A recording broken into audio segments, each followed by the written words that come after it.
அஸ்ஸலாமு அலைக்கும் guys.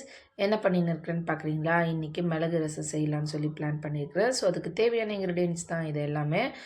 First நீங்கள் 2 ஸ்பூன் மிளகு போட்டுக்கோங்க. அதுக்கப்புறம் 1 1/2 ஸ்பூன் சீரகம், 4 காஞ்ச மிளகா, ஒரு ஃபுல்லு பூண்டு தோல் உரிக்காததையும் போட்டுக்கோங்க, 2 கொத்து கருவேப்பிலை, ஒரு லவங்கு போட்டு இதை நல்லா சூடு பண்ணிக்கலாம். சூடான பிறகு இதை இன்னொன்று மறந்துட்டேன். இந்த ரசம் செய்யக்கூடிய காரணம் என்னன்னு தெரியுமா? இன்றைக்கி என் பையனுக்கு செம்ம கோல்டாகிட்டுருக்கு. ஸோ அதனால தான் இந்த ரசம் நான் செஞ்சுன்னு இருக்கிறேன்.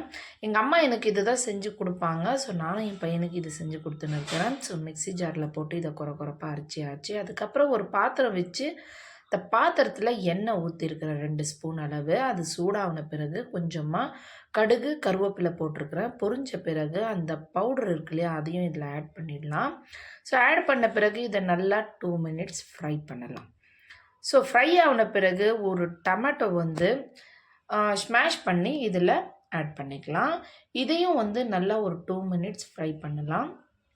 இது ஃப்ரை ஆன பிறகு புளி தண்ணி இருக்கு இல்லையா, அது கரைச்சி வச்சுருக்கிறேன். ஸோ இதில் ஆட் பண்ணிக்கலாம். அதுக்கப்புறம் ஒரு கிளாஸு அல்லது புளி எப்படி இருக்குது பார்த்து இல்லை 1 1/2 கிளாஸ் கூட நீங்கள் ஆட் பண்ணிக்கோங்க. நான் 1 கிளாஸ் பண்ணியிருக்கிறேன். அதுக்கப்புறம் இதில் மஞ்சத்தூள் போடணும். மஞ்சத்தூள் போட்ட பிறகு உப்பு போடணும். இதில் பெருங்காயம் போடணும். பட் என்கிட்ட பெருங்காயம் இல்லாததால் நான் போடலை. உங்கள் வீட்டில் இருந்தால் நீங்கள் ஆட் பண்ணிக்கோங்க. ஸோ ரசம் ஜாஸ்தி கொதிக்கக்கூடாது. நுரை சேர்ந்த உடனே கொஞ்சம் கொதி வரும்போதே ஆஃப் பண்ணிடணும் இதை.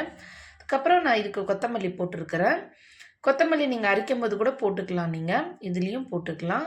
ஸோ இதுக்கு நுரை சேர்ந்த உடனே நான் ஆஃப் பண்ணிட்டேன். ஸோ வேறு லெவலில் இருக்குது இந்த ரசம். என் பையனுக்கு சாப்பிட வச்சு எப்படியாவது கோல்டை ஓட்டிடணும்.